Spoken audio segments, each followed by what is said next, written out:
पिछले कुछ एपीसोड्स ਤੋਂ ਅਸੀਂ ਗੱਲ ਕਰ ਰਹੇ ਹਾਂ RESP यानी कि रजिस्टर्ड एजुकेशन सेविंग प्लान्स बारे। RESP ਕੀ ਹੁੰਦੀ ਹੈ, ਕੌਣ RESP ਖੁਲਵਾ ਸਕਦਾ ਹੈ, RESP ਖੁਲਵਾਉਣ ਦੀ ਲੋੜ ਕੀ ਹੈ, ਗਵਰਨਮੈਂਟ ਦੇ ਗ੍ਰਾਂਟਸ ਬੌਂਡਸ ਤੇ RESP ਦੇ ਵਿੱਚ ਕਿਵੇਂ ਇਨਵੈਸਟਮੈਂਟ ਕੀਤੀ ਜਾਂਦੀ ਹੈ। ਚਲੋ ਮੰਨ ਲਓ ਅਸੀਂ RESP ਅਕਾਊਂਟ ਖੁਲਵਾ ਲਿਆ, RESP ਦੇ ਵਿੱਚ ਕੰਟਰੀਬਿਊਟ ਕਰਨਾ ਵੀ ਸ਼ੁਰੂ ਕਰ ਦਿੱਤਾ, RESP ਦੀ ਵਿਚਲੀ ਕੰਟਰੀਬਿਊਸ਼ਨ ਦੇ ਉੱਤੇ ਗਰੋਥ ਵੀ ਆ ਰਹੀ ਹੈ। ਹੁਣ ਵੱਡਾ ਸਵਾਲ ਇਹ ਉੱਠਦਾ ਹੈ ਕਿ RESP ਦੇ ਵਿੱਚੋਂ ਰਕਮ ਕਿਵੇਂ ਕਢਵਾਈ ਜਾਵੇ, ਇਹ ਰਕਮ ਕੌਣ ਕਢਵਾ ਸਕਦਾ ਹੈ, ਕਦੋਂ ਤੇ ਕਿੰਨੀ ਰਕਮ ਕਢਵਾਈ ਜਾਣੀ ਚਾਹੀਦੀ ਹੈ, ਰਕਮ ਕਢਵਾਉਣ ਦੇ ਉੱਤੇ ਟੈਕਸ ਕਿਸ ਨੂੰ ਪਵੇਗਾ, ਕਿੰਨਾ ਪਵੇਗਾ, ਤੇ ਜੇਕਰ ਤੁਹਾਡਾ ਬੱਚਾ ਹਾਇਰ ਐਜੂਕੇਸ਼ਨ ਲਈ ਨਹੀਂ ਜਾਂਦਾ ਤਾਂ ਫਿਰ RESP ਦੀ ਵਿਚਲੀ ਰਕਮ ਦਾ ਕੀ ਬਣੇਗਾ। ਬਹੁਤ ਸਾਰੇ ਸਵਾਲ ਨੇ RESP ਨੂੰ ਲੈ ਕੇ, ਤੇ ਸ਼ਾਇਦ RESP ਖੁਲਵਾਉਣ ਵੇਲੇ ਉਨੇ ਜ਼ਿਆਦਾ ਸਵਾਲ ਨਹੀਂ ਹੁੰਦੇ ਜਿੰਨੇ ਕਿ RESP ਦੇ ਵਿਡਰਾਵਲ ਵੇਲੇ ਸਵਾਲ ਹੁੰਦੇ ਨੇ। ਅੱਜ ਦੇ ਐਪੀਸੋਡ ਦੇ ਵਿੱਚ ਅਸੀਂ ਇੱਕ ਇੱਕ ਕਰਕੇ ਇਹਨਾਂ ਸਵਾਲਾਂ ਦੇ ਉੱਤੇ ਨਿਗਾਹ ਮਾਰਾਂਗੇ ਕਿ RESP ਦੇ ਵਿੱਚੋਂ ਵਿਡਰਾਵਲ ਕਿਵੇਂ ਕੰਮ ਕਰਦੀ ਹੈ। ਅਸੀਂ ਅੱਜ ਦੇ ਐਪੀਸੋਡ ਵਿੱਚ ਕੋਸ਼ਿਸ਼ ਕਰਦੇ ਹਾਂ ਇੱਕ ਇੱਕ ਕਰਕੇ ਇਹਨਾਂ ਸਾਰੇ ਸਵਾਲਾਂ ਦੇ ਜਵਾਬ ਦੇਣ ਦੀ। ਤੇ ਜੇਕਰ ਤੁਸੀਂ RESP ਦੇ ਫੰਡੇ ਨੂੰ ਚੰਗੀ ਤਰ੍ਹਾਂ ਸਮਝਣਾ ਚਾਹੁੰਦੇ ਹੋ ਤਾਂ ਜਿੱਥੇ ਤੁਹਾਨੂੰ ਸਾਡੇ ਪਿਛਲੇ ਦੋਨੇ ਐਪੀਸੋਡ ਦੇਖਣੇ ਪੈਣਗੇ, ਉੱਥੇ ਅੱਜ ਦਾ ਐਪੀਸੋਡ ਵੀ ਐਂਡ ਤੱਕ ਦੇਖਣਾ ਪਵੇਗਾ ਤਾਂ ਕਿ ਬਹੁਤ ਸਾਰੇ ਸਵਾਲ ਉੱਠਦੇ ਨੇ RESP ਦੇ ਵਿਡਰਾਵਲ ਨੂੰ ਤੇ ਉਹਨਾਂ ਸਵਾਲਾਂ ਦਾ ਜਵਾਬ ਮਿਲ ਸਕੇ। ਯਕੀਨ ਜਾਣਨਾ ਬਹੁਤ ਸਾਰੇ ਫਾਈਨੈਂਸ਼ੀਅਲ ਐਡਵਾਈਜ਼ਰ ਵੀ ਇਹਨਾਂ ਫੰਡਿਆਂ ਦੇ ਬਾਰੇ ਅੱਛੀ ਤਰ੍ਹਾਂ ਨਹੀਂ ਜਾਣਦੇ। ਤਾਂ ਚਲੋ ਅੱਜ ਸਿੰਘ ਦੇ ਫੰਡ 'ਚ ਸ਼ੁਰੂਆਤ ਕਰਦੇ ਹਾਂ ਕਿ RESP ਦੇ ਵਿੱਚੋਂ ਵਿਡਰਾਵਲ ਕਿਵੇਂ ਕੀਤਾ ਜਾਂਦਾ ਹੈ। ਤੇ ਜੇਕਰ ਹੁਣ ਤੱਕ ਤੁਸੀਂ ਸਾਡਾ ਚੈਨਲ ਲਾਈਕ, ਸ਼ੇਅਰ ਤੇ ਸਬਸਕ੍ਰਾਈਬ ਨਹੀਂ ਕੀਤਾ ਤਾਂ ਜਲਦੀ ਨਾਲ ਸਾਡਾ ਚੈਨਲ ਲਾਈਕ, ਸ਼ੇਅਰ ਤੇ ਸਬਸਕ੍ਰਾਈਬ ਜ਼ਰੂਰ ਕਰ ਦਿਓ, ਨਹੀਂ ਤਾਂ ਫਿਰ every Monday you will miss Singh ਦੇ ਫੰਡੇ। ਹੁਣ ਇਸ RESP ਦੇ ਵਿੱਚੋਂ ਕਿਵੇਂ ਰਕਮ ਕਢਵਾਈ ਜਾ ਸਕਦੀ ਹੈ, ਇਸ ਨੂੰ ਜਾਣਨ ਤੋਂ ਪਹਿਲਾਂ ਇਹ ਜਾਣਨਾ ਜ਼ਰੂਰੀ ਹੈ ਕਿ RESP ਦੇ ਵਿੱਚ ਕਿਹੜੇ-ਕਿਹੜੇ ਹਿੱਸੇ ਹੁੰਦੇ ਨੇ।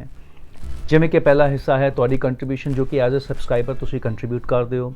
ਦੂਸਰਾ ਹਿੱਸਾ ਹੈ ਗਵਰਨਮੈਂਟ ਦੀ ਗ੍ਰਾਂਟਸ ਤੇ ਬੌਂਡਸ, ਤੇ ਤੀਸਰਾ ਹਿੱਸਾ ਹੈ ਤੁਹਾਡੀ ਕੰਟਰੀਬਿਊਸ਼ਨ ਤੇ ਗਵਰਨਮੈਂਟ ਦੀ ਗ੍ਰਾਂਟ ਤੇ ਬੌਂਡਸ ਮਿਲ ਕੇ ਜਿਹੜੀ ਤੁਹਾਡੀ ਰਕਮ ਦੇ ਉੱਤੇ ਗਰੋਥ ਆਉਂਦੀ ਹੈ।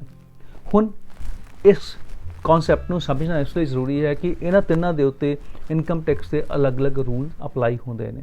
ਤੇ ਜੇਕਰ ਤੁਸੀਂ ਕਿਸੇ ਫਾਈਨੈਂਸ਼ੀਅਲ ਐਡਵਾਈਜ਼ਰ ਦੀ ਸਲਾਹ ਲੈ ਕੇ ਇਹ ਵਿਡਰਾਵਲ ਕਰਾਉਂਦੇ ਹੋ ਤਾਂ ਤੁਸੀਂ ਕਿਸੇ ਬੇਲੋੜੇ ਟੈਕਸ ਤੋਂ ਬਚ ਸਕਦੇ ਹੋ।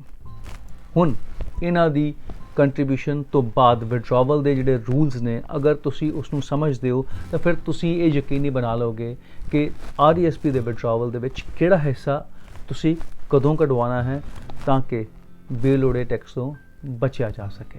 ਹੁਣ ਸਭ ਤੋਂ ਪਹਿਲਾਂ ਗੱਲ ਕਰਦੇ ਹਾਂ RESP ਦੇ ਪਹਿਲੇ ਕੰਪੋਨੈਂਟ ਤੁਹਾਡੀ ਕੰਟਰੀਬਿਊਸ਼ਨ ਦੀ।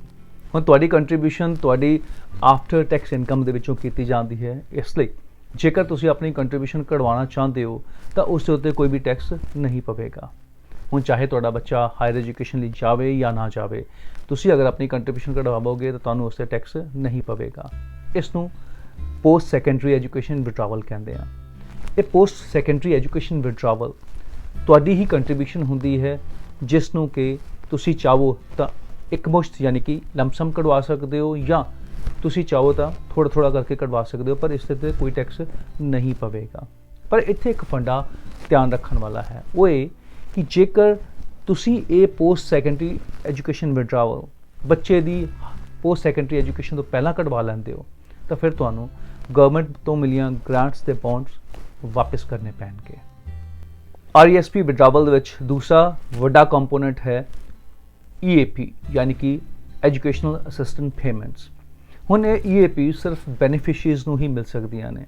ਤੇ ਹੁਣ ਇਸ RESP ਦੇ ਵਿੱਚ ਬੈਨੀਫਿਸ਼ਰੀ ਕੌਣ ਹੁੰਦਾ ਹੈ, ਇਸ ਨੂੰ ਜਾਣਨ ਲਈ ਤੁਹਾਨੂੰ ਪਿਛਲਾ ਐਪੀਸੋਡ ਦੇਖਣਾ ਪਵੇਗਾ, ਜਿਸ ਦੇ ਵਿੱਚ ਅਸੀਂ ਡਿਸਕਸ ਕੀਤਾ ਸੀ ਬੈਨੀਫਿਸ਼ਰੀ, ਸਬਸਕ੍ਰਾਈਬਰ ਜਾਂ ਪ੍ਰਮੋਟਰ ਦੇ ਬਾਰੇ।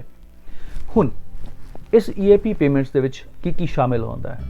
ਇਸ ਵਿੱਚ ਸ਼ਾਮਿਲ ਹੁੰਦਾ ਹੈ CESG ਯਾਨੀ ਕਿ Canada education saving grants, CLB ਯਾਨੀ ਕਿ ਕੈਨੇਡਾ ਲਰਨਿੰਗ ਬੌਂਡਸ, ਤੇ ਪ੍ਰੋਵਿੰਸ਼ੀਅਲ ਗਵਰਨਮੈਂਟਸ ਵੱਲੋਂ ਕੋਈ ਅਸਿਸਟਡ ਪ੍ਰੋਗਰਾਮਸ ਦੇ ਵਿੱਚ ਕੀਤੀ ਗਈ ਕੰਟਰੀਬਿਊਸ਼ਨ।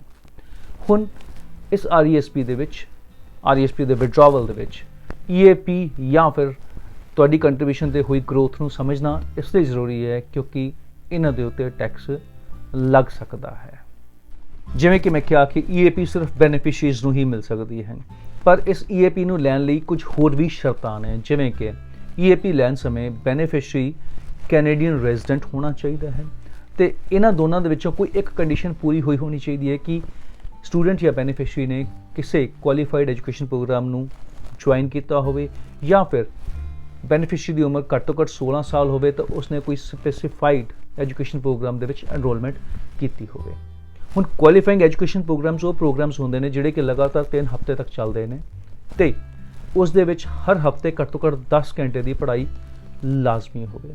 ਤੇ ਇਸ ਤਰੀਕੇ ਨਾਲ ਹੀ ਸਪੈਸੀਫਾਈਡ ਐਜੂਕੇਸ਼ਨ ਪ੍ਰੋਗਰਾਮਸ ਉਹ ਪ੍ਰੋਗਰਾਮਸ ਹੁੰਦੇ ਨੇ ਜਿਹੜੇ ਕਿ ਲਗਾਤਾਰ 3 ਹਫ਼ਤੇ ਤੱਕ ਚੱਲਦੇ ਨੇ ਤੇ 1 ਮਹੀਨੇ ਦੇ ਵਿੱਚ ਘੱਟ ਤੋਂ ਘੱਟ 12 ਘੰਟੇ ਦੀ ਵਿੱਚ ਪੜ੍ਹਾਈ ਹੋਣੀ ਲਾਜ਼ਮੀ ਹੈ। ਹੁਣ ਇਸ EAP ਦੇ ਵਿੱਚ ਸ਼ਾਮਿਲ ਹੁੰਦੀ ਹੈ ਗਵਰਨਮੈਂਟ ਗ੍ਰਾਂਟਸ, ਬੌਂਡਸ, ਤੁਹਾਡੀ ਕੰਟਰੀਬਿਊਸ਼ਨ ਤੇ ਉਸ ਤੇ ਹੋਈ ਗਰੋਥ। ਹੁਣ ਬੈਨੀਫਿਸ਼ਰੀ ਜਾਂ ਸਟੂਡੈਂਟਸ ਐਜੂਕੇਸ਼ਨ ਪਰਪਸ ਲਈ ਇਸ EAP ਨੂੰ ਕਢਵਾ ਸਕਦਾ ਹੈ, ਪਰ ਸਾਲ 1998 ਤੋਂ ਬਾਅਦ ਸ਼ੁਰੂ ਹੋਈਆਂ RESPs ਦੇ ਵਿੱਚ ਐਨਰੋਲਮੈਂਟ ਦੇ 13 ਹਫ਼ਤਿਆਂ ਦੇ ਤੋਂ ਬਾਅਦ ਕਿਸੇ ਕੁਆਲੀਫਾਈਡ ਪ੍ਰੋਗਰਾਮ ਨੂੰ ਪੂਰਾ ਕਰਨ ਦੇ ਉੱਤੇ ਮੈਕਸਿਮਮ $5000 ਹੀ EAP ਮਿਲ ਸਕੇਗੀ। ਲੇਕਿਨ ਹਾਂ, ਜੇਕਰ ਪਿਛਲੇ 12 ਮਹੀਨਿਆਂ ਦੇ ਵਿੱਚ ਬੈਨੀਫਿਸ਼ਰੀ ਨੇ 13 ਹਫ਼ਤਿਆਂ ਦਾ ਕੋਈ ਕੁਆਲੀਫਾਈਡ ਐਜੂਕੇਸ਼ਨ ਪ੍ਰੋਗਰਾਮ ਨੂੰ ਪੂਰਾ ਕੀਤਾ ਹੋਇਆ ਹੈ ਤਾਂ ਉਸ ਤੋਂ ਬਾਅਦ ਉਹ ਚਾਹਵੇ ਤਾਂ ਆਪਣੀ ਲੋੜ ਮੁਤਾਬਕ ਜਿੰਨੀ ਮਰਜ਼ੀ EAP ਕਢਵਾ ਸਕਦਾ ਹੈ। ਪਰ ਇਸ ਤੋਂ ਉਲਟ ਜੇਕਰ ਜਿਨ੍ਹਾਂ 12 ਮਹੀਨਿਆਂ ਦੇ ਵਿੱਚ ਬੈਨੀਫਿਸ਼ਰੀ ਕਿਸੇ 13 ਹਫ਼ਤਿਆਂ ਦੇ ਪ੍ਰੋਗਰਾਮ ਵਿੱਚ ਐਨਰੋਲ ਨਹੀਂ ਹੁੰਦਾ ਤਾਂ ਉੱਥੇ ਫਿਰ 5000 ਦੀ ਲਿਮਿਟ ਲਾਗੂ ਹੋ ਜਾਂਦੀ ਹੈ। ਜੇਕਰ ਬੈਨੀਫਿਸ਼ਰੀ ਕਿਸੇ ਸਪੈਸੀਫਾਈਡ ਐਜੂਕੇਸ਼ਨ ਪ੍ਰੋਗਰਾਮ ਦੇ ਵਿੱਚ ਐਨਰੋਲ ਹੋਇਆ ਹੈ ਤਾਂ 13 ਹਫ਼ਤੇ ਦੀ ਐਨਰੋਲਮੈਂਟ ਦੇ ਉੱਤੇ ਉਹਨੂੰ ਮੈਕਸਿਮਮ $2500 ਹੀ EAP ਮਿਲ ਸਕਦੀ ਹੈ। ਇੱਥੇ ਮੈਂ ਇੱਕ ਫੰਡਾ ਡਿਸਕਸ ਕਰਨਾ ਚਾਹਾਂਗਾ ਕਿ ਜੇਕਰ ESDC ਯਾਨੀ ਕਿ employment and social development Canada ਇਹ ਵੇਖਦਾ ਹੈ ਕਿ ਤੁਹਾਡੀ ਟਿਊਸ਼ਨ ਫੀ ਐਵਰੇਜ ਨਾਲੋਂ ਜ਼ਿਆਦਾ ਹੈ ਤਾਂ ਫਿਰ ਉਹ ਜ਼ਿਆਦਾ EAP ਦੀ ਵਿਡਰਾਵਲ ਦੀ ਪਰਮਿਸ਼ਨ ਦੇ ਸਕਦਾ ਹੈ। ਨਹੀਂ ਤਾਂ ਹਰ ਸਾਲ EAP ਦੀ ਇੱਕ ਥ੍ਰੈਸ਼ਹੋਲਡ ਲਿਮਿਟ ਤੈਅ ਕੀਤੀ ਜਾਂਦੀ ਹੈ, ਜਿਵੇਂ ਕਿ ਸਾਲ 2000 ਦੇ ਵਿੱਚ EAP ਦੀ ਥ੍ਰੈਸ਼ਹੋਲਡ ਲਿਮਿਟ ਹੈ $24,676। ਹੁਣ ਅਗਰ ਤੁਹਾਡੇ ਐਜੂਕੇਸ਼ਨ ਐਕਸਪੈਂਸਿਸ ਇਸ EAP ਦੀ ਥ੍ਰੈਸ਼ਹੋਲਡ ਲੈਵਲ ਤੋਂ ਜ਼ਿਆਦਾ ਹੈ ਤਾਂ ਤੁਸੀਂ ਚਾਹੋ ਤਾਂ ਫਿਰ ਪੋਸਟ ਸੈਕੰਡਰੀ ਐਜੂਕੇਸ਼ਨ ਪੇਮੈਂਟਸ ਯਾਨੀ ਕਿ ਜਿਹੜੀ ਤੁਹਾਡੀ ਕੰਟਰੀਬਿਊਸ਼ਨ ਹੈ ਉਸ ਦੇ ਵਿੱਚੋਂ ਵੀ ਵਿਡਰਾ ਕਰਵਾ ਸਕਦੇ ਹੋ। ਹੁਣ ਇੱਥੇ ਇੱਕ ਮੈਂ ਫੰਡਾ ਡਿਸਕਸ ਕਰਨਾ ਚਾਹਾਂਗਾ EAP ਦੇ ਬਾਰੇ, ਜਿਹੜਾ ਕਿ ਬਹੁਤ ਜਾਣਨਾ ਜ਼ਰੂਰੀ ਹੈ ਕਿ EAP ਦੇ ਵਿਚਲੀ ਪੇਮੈਂਟਸ ਜਿਹੜੇ ਤੁਸੀਂ ਵਿਡਰਾ ਕਰਾਓਗੇ ਉਹ ਤੁਹਾਡੇ ਬੈਨੀਫਿਸ਼ਰੀਜ਼ ਦੀ ਟੈਕਸੇਬਲ ਹੈ। ਹੁਣ ਇੱਥੇ ਲੋੜ ਹੈ ਇੱਕ ਪਲੈਨਿੰਗ ਦੀ, ਇੱਕ ਜਾਣਕਾਰੀ ਦੀ ਕਿ EAP ਦੇ ਵਿੱਚੋਂ ਪੇਮੈਂਟ ਕਦੋਂ ਤੇ ਕਿੰਨੀ ਕਢਵਾਈ ਜਾਵੇ ਤਾਂ ਕਿ ਅਸੀਂ ਐਕਸਟਰਾ ਜਾਂ ਵਾਧੂ ਟੈਕਸ ਦੇਣ ਤੋਂ ਬਚ ਸਕੀਏ। ਹੁਣ ਇਸ ਤੋਂ ਬਾਅਦ ਬਚਦਾ ਹੈ AIP ਯਾਨੀ ਕਿ ਐਕਿਊਮੂਲੇਟਿਡ ਇਨਕਮ ਪੇਮੈਂਟਸ। ਐਕਿਊਮੂਲੇਟਿਡ ਇਨਕਮ ਪੇਮੈਂਟਸ ਹੁੰਦੀਆਂ ਨੇ ਤੁਹਾਡੀ ਕੰਟਰੀਬਿਊਸ਼ਨ ਤੇ ਗਵਰਨਮੈਂਟ ਤੋਂ ਮਿਲੀਆਂ ਗ੍ਰਾਂਟਸ ਤੇ ਬੌਂਡਸ ਦੇ ਉੱਤੇ ਹੋਈ ਗਰੋਥ। ਇਸ AIP ਨੂੰ ਸਿਰਫ ਸਬਸਕ੍ਰਾਈਬਰ ਹੀ ਕਢਵਾ ਸਕਦਾ ਹੈ। ਮੰਨ ਲਓ ਕਿ ਤੁਹਾਡਾ ਬੈਨੀਫਿਸ਼ਰੀ ਹਾਇਰ ਐਜੂਕੇਸ਼ਨ ਨੂੰ ਪਰਸਿਊ ਨਹੀਂ ਕਰਦਾ ਤੇ ਹੁਣ ਤੁਸੀਂ ਉਸ AIP ਨੂੰ ਕਢਵਾ ਸਕਦੇ ਹੋ, ਜਾਂ ਫਿਰ ਅਗਰ ਤੁਹਾਡੇ ਕੋਲ ਕੋਈ ਸੂਟੇਬਲ ਬੈਨੀਫਿਸ਼ਰੀ ਹੈ ਤੁਸੀਂ ਉਸ ਨੂੰ ਵੀ ਇਹ AIP ਟ੍ਰਾਂਸਫਰ ਕਰ ਸਕਦੇ ਹੋ। ਇੱਥੇ ਇੱਕ ਗੱਲ ਧਿਆਨਯੋਗ ਔਰ ਇਹ ਫੰਡਾ ਕਲੀਅਰ ਕਰਨ ਵਾਲਾ ਹੈ ਕਿ AIP ਦੇ ਵਿੱਚੋਂ ਅਗਰ ਤੁਸੀਂ ਕੈਸ਼ ਵਿਡਰਾਵਲ ਲੈਂਦੇ ਹੋ ਤੇ ਉਸ ਉੱਤੇ ਨਾ ਸਿਰਫ ਤੁਹਾਡਾ ਰੈਗੂਲਰ ਇਨਕਮ ਟੈਕਸ ਪਵੇਗਾ ਬਲਕਿ ਫੈਡਰਲ ਗਵਰਨਮੈਂਟ ਦੀ 20% ਦੀ ਪੈਨਲਟੀ ਵੀ ਪਵੇਗੀ। ਹੁਣ ਅਗਰ ਤੁਸੀਂ ਹਾਇਰ ਇਨਕਮ ਟੈਕਸ ਸਲੈਬ ਦੇ ਵਿੱਚ ਆਉਂਦੇ ਹੋ ਤੇ AIP ਨੂੰ ਕੈਸ਼ ਵਿੱਚ ਕਢਵਾ ਲੈਂਦੇ ਹੋ ਤਾਂ ਹੁਣ ਇਸ ਦੇ ਉੱਤੇ ਤੁਹਾਡਾ regular income tax slab plus 20% penalty ਲੱਗ ਕੇ ਹੋ ਸਕਦਾ ਹੈ ਕਿ ਤੁਹਾਨੂੰ ਇਸ AIP ਦੇ ਉੱਤੇ 70% ਤੱਕ ਟੈਕਸ ਜਾਂ ਪੈਨਲਟੀ ਦੇਣੀ ਪਵੇ। ਤੇ ਹੁਣ ਸਵਾਲ ਇਹ ਹੈ ਕਿ ਕੀ ਇਸ AIP ਦੇ ਉੱਤੇ ਲੱਗਣ ਵਾਲੇ ਟੈਕਸ ਤੋਂ ਬਚਿਆ ਜਾ ਸਕਦਾ ਹੈ ਜਾਂ ਪੈਨਲਟੀ ਤੋਂ ਬਚਿਆ ਜਾ ਸਕਦਾ ਹੈ? ਜੀ ਹਾਂ, ਜ਼ਰੂਰ ਬਚਿਆ ਜਾ ਸਕਦਾ ਹੈ। ਉਸ ਨੂੰ ਅਸੀਂ ਕਹਾਂਗੇ RRSP ਰੋਲ ਓਵਰ, ਯਾਨੀ ਕਿ ਤੁਸੀਂ AIP ਦੀ ਵਿਚਲੀ ਇਨਵੈਸਟਮੈਂਟ ਨੂੰ ਆਪਣੀ RRSP ਦੇ ਵਿੱਚ ਰੋਲ ਓਵਰ ਕਰ ਸਕਦੇ ਹੋ, ਪਰ ਦੋ ਸ਼ਰਤਾਂ ਨੇ। ਪਹਿਲਾ ਹੈ ਕਿ ਇਹ ਰੋਲ ਓਵਰ $50,000 ਤੋਂ ਜ਼ਿਆਦਾ ਨਹੀਂ ਹੋ ਸਕਦਾ ਤੇ ਦੂਸਰਾ ਕਿ ਤੁਹਾਡੀ RRSP ਦੇ ਵਿੱਚ ਕੰਟਰੀਬਿਊਸ਼ਨ ਲਿਮਿਟ ਖਾਲੀ ਹੋਣੀ ਚਾਹੀਦੀ ਹੈ। RESP ਦੇ ਬਾਰੇ ਜਾਂ ਉਹਦੇ ਵਿਡਰਾਲ ਦੇ ਬਾਰੇ ਜਾਣਕਾਰੀ ਯਕੀਨਨ ਬਹੁਤ ਗੁੰਝਲਦਾਰ ਹੈ, ਪਰ ਇਸ ਨੂੰ ਸਮਝਣਾ ਬਹੁਤ ਜ਼ਰੂਰੀ ਹੈ ਤਾਂ ਕਿ RESP ਵਰਗੀ ਸ਼ਾਨਦਾਰ ਇਨਵੈਸਟਮੈਂਟ ਆਪਸ਼ਨਸ ਦਾ ਪੂਰਾ ਫਾਇਦਾ ਲਿਆ ਜਾ ਸਕੇ। ਫਰੈਂਡਸ, ਅਸੀਂ ਕੋਸ਼ਿਸ਼ ਕਰਦੇ ਹਾਂ ਕਿ ਹਰ ਹਫਤੇ ਕੋਈ ਨਾ ਕੋਈ ਜਾਣਕਾਰੀ, ਕੋਈ ਨਾ ਕੋਈ ਐਸੇ ਫੰਡੇ ਲੈ ਕੇ ਆਈਏ ਜਿਹੜੀ ਕਿ ਤੁਹਾਡੇ ਲਈ ਇਨਵੈਸਟਮੈਂਟ ਤੇ ਇੰਸ਼ੋਰੈਂਸ ਦੀ ਜਾਣਨਾ ਜ਼ਰੂਰੀ ਹੈ।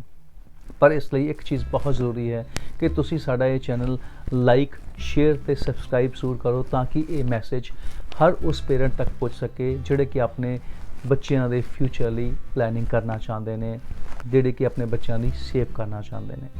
ਤੇ ਜੇਕਰ ਹੁਣ ਤੱਕ ਸਾਡਾ ਚੈਨਲ ਲਾਈਕ ਸ਼ੇਅਰ ਤੇ ਸਬਸਕ੍ਰਾਈਬ ਨਹੀਂ ਕੀਤਾ ਤਾਂ ਜਲਦੀ ਨਾਲ ਸਾਡਾ ਚੈਨਲ ਲਾਈਕ ਸ਼ੇਅਰ ਤੇ ਸਬਸਕ੍ਰਾਈਬ ਜ਼ਰੂਰ ਕਰ ਦਿਓ, ਤਾਂ ਕਿ ਹਰ ਸੋਮਵਾਰ ਅਸੀਂ ਕੋਈ ਨਵੀਂ ਜਾਣਕਾਰੀ, ਕੋਈ ਨਵਾਂ ਫੰਡਾ ਲੈ ਕੇ ਤੁਹਾਡੇ ਕੋਲ ਹਾਜ਼ਰ ਹੋਈਏ। ਇਸ ਲਈ every Monday don't miss Singh ਦੇ ਫੰਡੇ।